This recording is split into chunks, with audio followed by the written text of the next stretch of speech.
معجزہ دیکھنے کے باوجود بھی اگر کسی اور جادوگر کے جادو کو بڑا دیکھتے تو پیغمبر کو جھٹلا دیتے تھے. گویا وہ دعوت سے نہیں جادو سے متاثر ہوا کرتے تھے. امام ابن کثیر اپنی کتاب البدایہ والنہایہ میں دمشق کے بارے میں کہتے ہیں کہ جن لوگوں نے دمشق آباد کیا وہ ستاروں کے پجاری تھے اور انہوں نے شہر کے 7 دروازوں پر ستاروں کی شکلیں بنا رکھی تھی.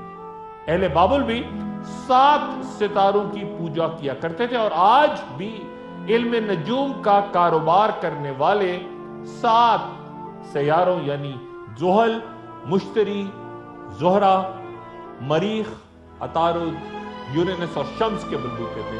یہ سارا کام.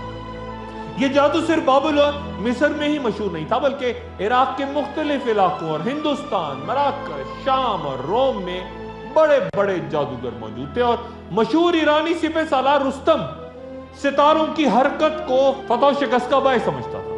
یہی وجہ ہے کہ جنگ قادسیہ میں وہ 4 ماہ تک مسلمانوں کے سامنے ہی نہ آیا. ایرانیوں کا یہ بھی عقیدہ تھا کہ ان کے پاس کسرا کے زمانے کا جو جھنڈا ہے جسے وہ مقدس سمجھتے ہیں اور جس پہ سونے سے کچھ ہندسے اور ستاروں کے نام درج ہیں، اس جھنڈے کی موجودگی میں کوئی انہیں شکست نہیں دے سکتا.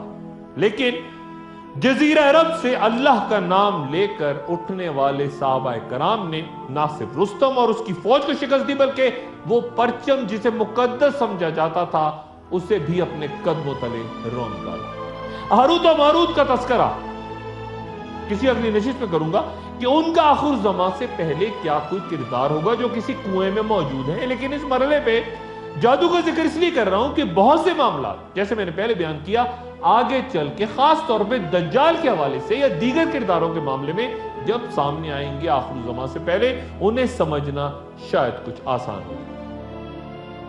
کیونکہ آخر زمان میں جادو اور جادو کرنے والی شخصیات انتہائی اہمیت اختیار کر جائیں گے. جادو کے لیے عربی زبان میں لفظ سحر استعمال ہوتا ہے اور لسان العرب کے مطابق عربوں نے جادو کا نام سحر اس لیے رکھا کہ یہ تندرستی کو بیماری میں تو بدل سکتا ہے لیکن بیماری کو تندرستی میں نہیں. جبکہ الازہری تہذیب اللغہ میں کہتے ہیں کہ سحر یا جادو دراصل کسی چیز کو اس کی حقیقت سے پھیر دینے کا نام ہے. یعنی ساحر یا جادوگر جب باطل کو حق بنا کے سامنے لاتا ہے تو گویا اسے حقیقت سے پھیر دیتا ہے. کئی علماء کا کہنا ہے کہ جادو وہ عمل ہے جس میں پہلے شیطان سے قربت حاصل کی جاتی ہے، اسے خوش کیا جاتا ہے اور پھر اس کی مدد حاصل کی جاتی ہے. شیطان کو خوش کرنے یا راضی کرنے کے لیے کچھ لوگ قرآن شریف کی مختلف انداز میں بے حرمتی کرتے ہیں. کچھ قرآنی آیات خصوصاً سورہ فاتحہ کو الٹا کر کے لکھتے ہیں. اکثر ہمیشہ گندگی کی حالت میں رہتے ہیں. بسم اللہ پڑھے بغیر جانور ذبح کرتے یا پھر مردار کا گوشت کھاتے ہیں. گویا ہر وہ غلط کام کرتے ہیں جس سے شیطان خوش ہو کر انہیں وہ طاقت دے سکے کیونکہ انہیں یقین ہوتا ہے کہ جتنا بڑا گناہ وہ کریں گے شیطان اتنی ہی جلدی ان کے مطالبات پورے کرے گا. اور اگر وہ کسی مرحلے پہ شیطان کے بتائے ہوئے غلط کاموں کو بجا لانے میں کوتاہی کرتے ہیں تو شیطان بھی ان کی خدمت سے رک جاتا ہے. قرآن شریف کی سورہ فلق آپ کہہ دیجئے کہ صبح کے رب کی پناہ میں آتا ہوں اور اندھیری رات کے شر سے جب اس کا اندھیرا پھیل جائے اور گرہ لگا کر اس پہ پھونکنے والیوں کے شر سے بھی اور حسد کرنے والے کی برائی سے بھی جب وہ حسد کرے. مفسرین کا اجماع ہے کہ یہاں ان جادو کرنے والی عورتوں کا ذکر ہے جو کہ دھاگوں کی گرہیں بنا کر ان پر دم کرتی اور پھونکتی ہیں. پھر اس مقام پر اللہ تعالیٰ فرماتے ہیں کہ اور موسیٰ نے کہا کہ تم سچ بات کو جب وہ تمہارے پاس آئی جادو کہتے ہو. بھلا یہ کوئی جادو ہے اور جادوگر تو کبھی کامیاب نہیں ہوتے. اور پھر ایک اور مقام پہ ارشاد باری تعالیٰ جب انہوں نے اپنی لاٹھیاں ڈالی تو موسیٰ نے کہا یہ جو تم لے کر آئے ہو وہ تو جادو ہے. بے شک اللہ اس کو باطل کر دے گا کیونکہ اللہ شریر لوگوں کا کام بننے نہیں دیتا اور اپنی باتوں سے اللہ حق کو حق کر کے دکھائے گا اگرچہ نافرمان لوگ برا مانیں گے. ایک وقفہ اور وقفے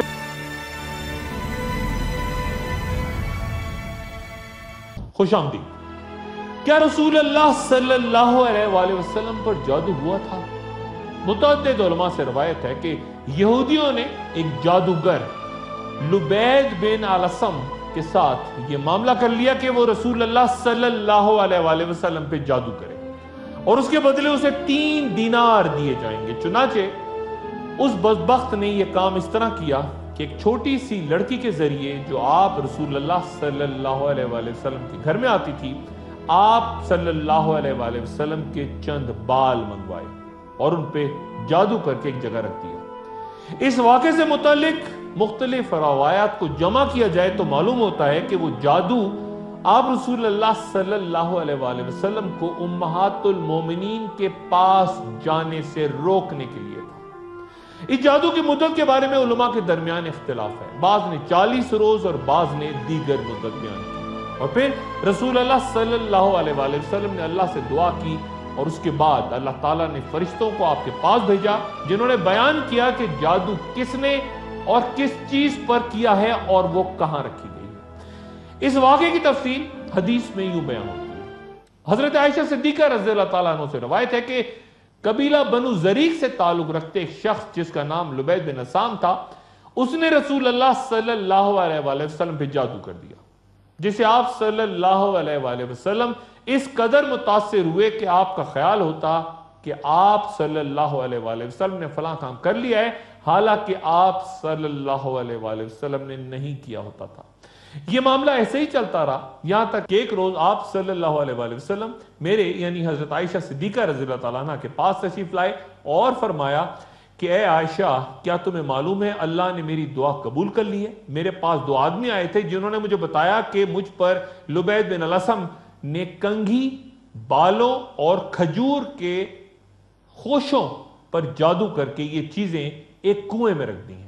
چنانچہ رسول اللہ صلی اللہ علیہ وآلہ وسلم اپنے صحابہ کرام کے ساتھ اس کنویں تک گئے اور ان چیزوں کو نکال کر واپس آئے اور فرمایا کہ اے عائشہ، اس کنویں کا پانی انتہائی سرخ ہو چکا تھا اور اس کی کھجوروں کے سر ایسے تھے جیسے شیطان کے سر ہوں۔ حضرت عائشہ صدیقہ رضی اللہ تعالیٰ نے پوچھا کہ یا رسول اللہ، کیا آپ نے جادو کنویں سے نکال دیا؟ تو آپ صلی اللہ علیہ وآلہ وسلم نے فرمایا کہ اللہ تعالیٰ نے مجھے عافیت دے دی اور میں نہیں چاہتا کہ لوگ کسی شر اور فتنے میں مبتلا ہو جائیں۔ علامہ المازری رحمۃ اللہ علیہ فرماتے ہیں کہ مبتدئین نے اس حدیث سے انکار کرتے ہوئے دلیل دی ہے کہ یہ منصب نبوت کی توہین ہے، یہ شکوک و شبہات پیدا کرتی ہے اور اسے درست کہنا شریعت پر سے یقین ختم کرنے کے مترادف ہے۔ ہو سکتا ہے کہ آپ صلی اللہ علیہ وآلہ وسلم کو صرف یہ محسوس ہوتا ہو کہ جبرائیل علیہ السلام آپ کی طرف آتے ہیں جبکہ حقیقتاً وہ آپ کی طرف نہ آتے ہوں، لیکن پھر کئی علماء نے اس اعتراض کا جواب یوں دیا ہے کہ جادو سے منصب نبوت پہ کوئی حرف نہیں آتا، کیونکہ دنیا میں انبیاء پر بیماریاں بھی آئیں جو کہ آخرت میں ان کے درجات کی بلندی کا سبب بنی۔ اور پھر قرآن شریف میں ہی حضرت موسیٰ علیہ السلام کا وہ قصہ بیان ہے جنہیں جادو کی وجہ سے خیال ہونے لگا تھا کہ ان کی طرف پھینکے ہوئے ڈنڈے دوڑ رہے ہیں، لیکن اللہ تعالیٰ نے انہیں ثابت قدم رکھا اور نہ ڈرنے کی تلقین کی۔ سورہ طٰہٰ میں یہ واقعہ بیان ہے، گویا جو بیماری انبیاء پہ آتی ہے اس سے ان کی قوت میں اضافہ ہوتا ہے، مزید معجزات عطا ہوتے ہیں اور جادوگر یا کافر ذلیل ہوتا ہے۔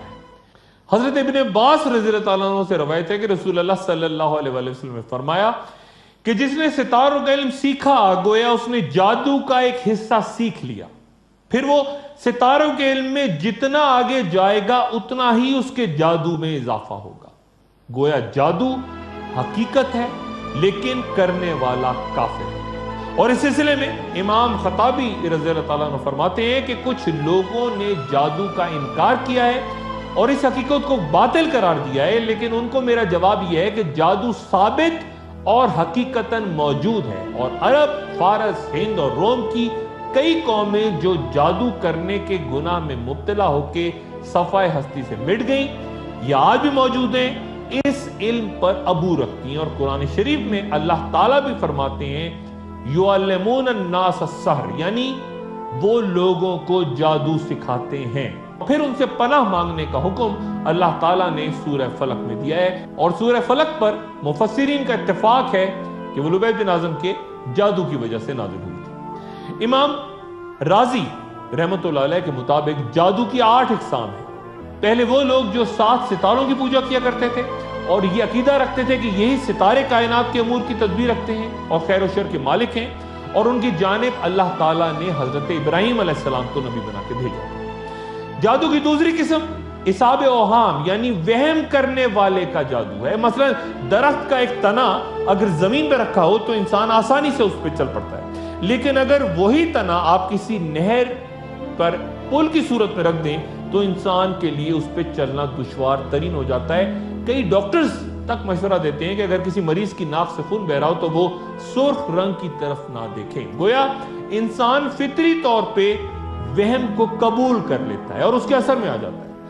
پھر جادو کی ایک اور قسم میں ان روحوں یا جنات کو قابو لانے کی کوشش کی جاتی ہے جو کہ کفر اور شرک میں مبتلا ہوتے ہیں۔ ایک اور طریقہ شعبدہ بازی کے ذریعے لوگوں کو اپنی طرف متوجہ کرنا ہے، جہاں سارے لوگ اپنی نظریں ایک عمل پہ ٹکائے بیٹھے ہوتے ہیں اور شعبدہ باز انتہائی تیز رفتاری سے ایک ایسا عمل کر جاتا ہے جس سے لوگوں کو حیرت ہوتی ہے، ان کو توقع ہی نہیں۔ جادو کا ایک اور طریقہ اعتقاد کی کمزوری ہے۔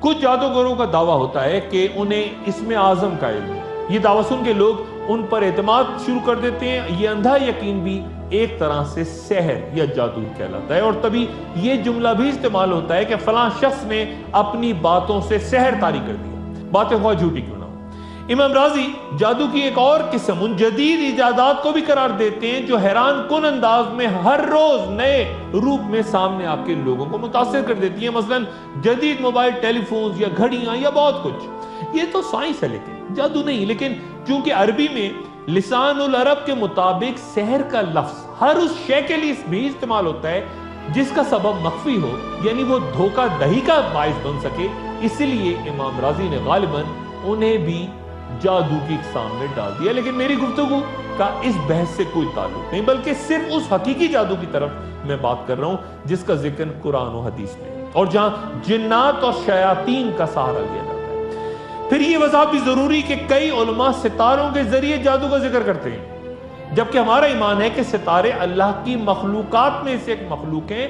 اسی کے احکامات کے پابند ہے اور ان کی کوئی روحانیت ہے اور نہ ہی کوئی تاثیر۔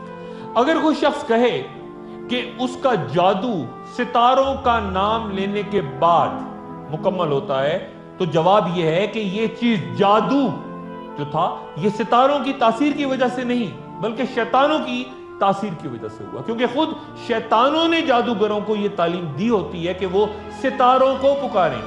چنانچہ جب وہ ایسا کرتے ہیں تو خود شیطان جادو کے سلسلے میں ان سے تعاون کرتا ہے، لیکن جادوگروں کو اس کا علم نہیں ہوتا۔ جیسا کہ کافر جب پتھر کے بنے ہوئے بتوں کو پکارتے تھے تو شیطان بتوں کے اندر سے جواب دیتا اور کافروں کو یقین ہو جاتا کہ یہی بت بات کر رہے ہیں اور ان کے معبود ہیں۔ گویا یہ شیطانوں کا کافروں کو گمراہ کرنے کا ایک طریقہ ہے۔ شریعت میں جادو کرنے والوں کے لیے کیا سزا ہے؟ علماء کی رائے مختلف ہے۔ امام مالک رحمت اللہ علیہ کہتے ہیں کہ جادو کرنے والے کو قتل کر دینا چاہیے۔ امام قرطبی رحمت اللہ علیہ فرماتے ہیں کہ مسلمان جادوگر اور کافر جادوگر کی سزا کے بارے میں فقہاء میں اختلاف ہے۔ جہاں امام مالک کہتے ہیں کہ مسلم جادوگر کے عمل میں کفر ہے تو اس کی توبہ تک قبول نہیں ہوگی، اور یہی مذہب امام احمد حنبل، امام شافعی اور امام ابو حنیفہ کا ہے۔ کئی علماء اختلاف کرتے ہوئے کہتے ہیں کہ اگر جادوگر کے کلام یا عمل میں کفر نہیں تو اسے قتل کرنا جائز نہیں، اس کی توبہ قبول ہو سکتی ہے، یا اگر اس کے عمل سے کسی کو نقصان پہنچا ہے تو اس پہ قصاص واجب ہوتا ہے، تو پھر اس سے قصاص یا دیت وصول کی جا سکتی ہے۔ علماء کی ایک جماعت یہ بھی کہتی ہے کہ چونکہ رسول اللہ صلی اللہ علیہ وآلہ وسلم نے خود پہ جادو کرنے والے کو قتل کا حکم نہیں دیا تھا، اس لیے اگر جادوگر اہل کتاب ہو تو قتل واجب نہیں، اور ایک دلیل یہ بھی دیتے ہیں وہ کہ شرک کرنا تو جادو سے بھی بڑا جرم ہے، لیکن وہاں تو اہل کتاب کے لیے ایسی سزا نہیں، چنانچہ صرف قصاص اور دیت کے قوانین ہی یہاں پہ بھی لاگو ہوتے ہیں۔ گزری ایک نشست میں نے جنات کا ذکر کرتے بیان کیا تھا کہ مکہ میں باقاعدہ ایک مسجد جن ہے، اور قرآن کریم میں پوری سورہ ہی اس نام سے موجود ہے۔ آخر الزمان سے پہلے جنات اور شیطان کا کردار انتہائی اہم ہو جائے گا۔ ایک وقفہ اور وقفے کے بعد دوبارہ حاضر ہوں۔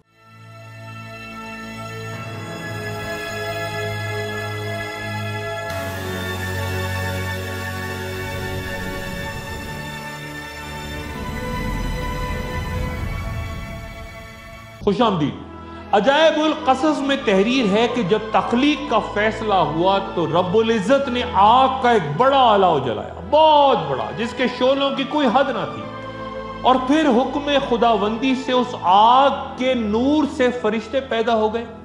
اوپر اٹھتے ہوئے شعلوں سے جنات نے جنم لیا، جبکہ سیاہ دھوئیں سے دیو نمودار ہوئے، اور اس طرح کائنات کی تخلیق کا پہلا مرحلہ مکمل ہوا۔ پہلا جن مارج کے نام سے تھا، پھر اس کی بیوی مرجہ پیدا کی گئی، دونوں کے تعلق سے ایک لڑکا اور ایک لڑکی پیدا ہوئے، پھر کچھ عرصے کے بعد ایک اور لڑکا اور ایک لڑکی، اور اس طرح یہ تعداد 70,000 تک جا پہنچی۔ تو اللہ تعالیٰ نے ان پہ قانون نافذ کر دیا، اور وہ جوڑوں کی شکل میں خاندانوں، گروہوں اور قبیلوں میں رہنے لگے۔ جنوں کی نسل بڑھتی گئی تو اللہ نے انہیں رتبوں کے لحاظ سے زمین، ہوا اور آسمان پہ آباد کر دیا، اور جو زمین پہ آئے جلدی ان میں سے بہت سے شریر ہو گئے اور کچھ اللہ کے اطاعت گزار۔ اللہ کے قریب ترین جنات میں سے ایک عزازیل بھی تھا، جسے آج ہم شیطان کے نام سے جانتے ہیں، جس نے جنات کے قبیلے بنو الجان کی ایک لڑکی سے شادی کی تو اللہ نے اسے کثرت اولاد سے نوازا۔ اس کے ہزاروں بیٹے اور بیٹیاں پیدا ہوئے، اور وہ بھی ہر وقت اللہ کی عبادت میں مشغول رہتے۔ 1000 سال کی مسلسل عبادت کے بعد اللہ نے اس کا درجہ بلند کر دیا اور اسے دوسرے آسمان پہ جا ٹھہرایا۔ پھر ایک اور 1000 سال کی عبادت کے بعد تیسرے آسمان پر، اور پھر اس کی پیشانی سجدوں کی تاریخ بنتی چلی گئی اور اس کے درجات بلند ہوتے چلے گئے، اور یہاں تک کہ وہ 7ویں آسمان پہ اسے قرب الہی نصیب ہو گیا۔ ایک روز زمین نے اللہ تعالیٰ کے سامنے فریاد کی کہ یا اللہ، تو نے کس شریر مخلوق کو میرے سینے پہ اتار دیا ہے جو ہر وقت قتل و غارت اور شرانگیزی میں مشغول رہتی ہے؟ تب شریر جنوں کی تعداد زمین پر لاکھوں تک پہنچ چکی تھی، تو اللہ تعالیٰ نے جنات میں پہلے پیغمبر حضرت عامر بن عمیر بن الجان کو ان کی ہدایت کے لیے بھیجا۔ یہ جن پیغمبر تھے، لیکن چند ہی روز میں جنات نے انہیں زمین پر شہید کر دیا۔ پھر اللہ تعالیٰ نے دوسرے پیغمبر جنات میں بھیجے، حضرت صائق بن مائق بن الجان، لیکن انہیں بھی قتل کر دیا گیا، اور یہ سلسلہ 800 سال تک جاری رہا، اور اس دوران 800 انبیاء جنات میں سے شہید ہو گئے جنات کے ہاتھ۔ تو پھر اللہ نے جنات پر عذاب لانے کا فیصلہ کیا، ان پہ قہر نازل ہوا تو زمین کا بڑا حصہ ان سے صاف ہو گیا، اور چند اطاعت گزار جنات جو بچے انہوں نے غاروں میں چھپ کے جان بچائی۔ پھر کچھ عرصے امن رہا، ان کی نسل بڑھی، اور پھر انہوں نے خوریزی شروع کر دی، اور یہ سلسلہ 1,00,000 سال تک جاری رہا۔ آخرکار اللہ تعالیٰ نے عزازیل کو فرشتوں کی فوج کے ساتھ زمین پر بھیجا۔ انہوں نے جنات کی بڑی تعداد کو قتل کر دیا، اور جو زندہ بچ گئے انہوں نے اللہ کی اطاعت قبول کر لی۔ وہ گھڑی جب تمام شریر جنات ختم ہو گئے زمین پر سے یا آسمانوں پر سے، وہ حضرت آدم علیہ السلام کی پیدائش کا وقت بیان ہوتا ہے۔ عزازیل آدم علیہ السلام کو سجدہ نہ کرنے کی سزا پر ابلیس قرار پایا تو وہ اپنے 9 بیٹوں کے ساتھ زمین پہ آ گیا۔ اس نے اپنے بیٹے حفاف کو صحراؤں میں شر پھیلانے، لافس اور ولہان کو نمازوں کے دوران وسوسے پیدا کرنے، ایک بیٹے زلمبور کو جھوٹی تعریف اور جھوٹی قسموں کے لیے اکسانے، ایک بیٹے حشر کو مذہب کی غلط تشریح کرنے، ابیت کو انبیاء کے خلاف بھڑکانے، واسم کو گھروں میں فساد ڈالنے، اور ایک اور بیٹے متوس کو افواہ سازی پہ لگا دیا۔ شیطان کو زمین پر اترنے کے بعد جنات کو اپنے برادر بزرگ کی رہنمائی بھی مل گئی، اور وہ اس کے ارد گرد جمع ہونے لگے۔ ابلیس نے تمام جنات اپنے بیٹوں میں تقسیم کر دی، اور یوں زمین پر شر، گمراہی اور جادو کی تاریخ کا آغاز ہو گیا۔ شیطان نے سب سے پہلے بنی قابیل کے کچھ لوگوں کو جنات قابو کرنے کا طریقہ سکھایا۔ عامل اپنے جنات کے ذریعے غائب کے احوال جمع کرتے، دشمنوں کی کھیتیاں جلاتے، ان کے مال مویشی برواتے، بستیوں میں وبائیں پھیلاتے، لوگوں میں نفسیاتی خواہشات ابھارتے، گروہوں اور خاندانوں میں غلط فہمیاں پیدا کر کے انہیں لڑواتے، اور انبیاء کے خلاف رائے ابھارتے۔ یہ عامل معاشرے میں بڑے ممتاز کہلاتے ہیں اور مرنے سے پہلے ان کے قبضے میں جو جنات ہوتے ہیں یہ اپنی اولاد میں تقسیم کر جاتے ہیں۔ حضرت سلیمان علیہ السلام کے آنے تک انسانی تاریخ ان جنات کی شرانگیزیوں اور بڑھتی طاقت سے بھری پڑی ہے۔ وہ بستیوں کو تباہ کرتے اور انسانوں کو اپنے غلام بنا کے لے جاتے ہیں، اور تبھی حضرت سلیمان علیہ السلام کو انسانوں، جنات، تمام مخلوقات پہ حکمراں بنا کے بھیجا گیا تاکہ وہ تمام مخلوق کے لیے حدود طے کرے۔ عربی میں ہر نظر نہ آنے والی چیز کو جن کہتے ہیں، اور اسی لیے نظر نہ آنے والی خصوصیت رکھتی بہشت کو جنت کا نام دیا گیا۔ رسول اللہ صلی اللہ علیہ وآلہ وسلم کی آمد سے پہلے عرب کا یہ حال تھا کہ اگر دوران سفر کوئی خوفناک مقام آ جاتا یا آندھی طوفان بارش گھیر لیتی تو اہل قافلہ بآواز بلند کہتے کہ ہم اس علاقے کے جنات کے سردار سے پناہ مانگتے ہیں، یا پھر کوئی نیا کام کرتے تو جنات کو خوش کرنے کے لیے قربانیاں دیا کرتے۔ جب رسول اللہ صلی اللہ علیہ وآلہ وسلم پہ پہلی وحی اتری تو آسمان کے گرد آگ کا ایک حصار کھینچ دیا گیا جسے عبور کرنا جنات کے بس میں نہیں تھا، اور اس وقت جو بھی جن آسمان کی طرف بڑھا وہ چنگاریوں سے زخمی ہو کے زمین پہ آ گیا۔ اس واقعے نے جنات کی سلطنت میں ہنگامہ برپا کر دیا اور وہ سب بزرگ ابلیس کی طرف بھاگے تو اس نے کہا ضرور زمین پر کوئی بڑا واقعہ رونما ہوا ہے، تم تمام زمین پہ پھیل جاؤ اور اس کا کھوج لگاؤ۔ جنات پوری زمین پہ پھیل گئے لیکن انہیں کوئی سراغ نہیں ملا۔ اسی دوران رسول اللہ صلی اللہ علیہ وآلہ وسلم طائف کی طرف دعوت دینے کے لیے نکلے تو راستے میں ایک مقام پر ان کے سامنے 7 جنات کا گزر ہوا جو فوراً ایمان لے آئے۔ قرآن شریف کی سورہ جن اور سورہ احقاف میں اس واقعے کا تفصیلاً ذکر موجود ہے۔ اور پھر ان جنات نے اپنے قبیلوں میں جا کے اسلام کی دعوت کا آغاز کیا۔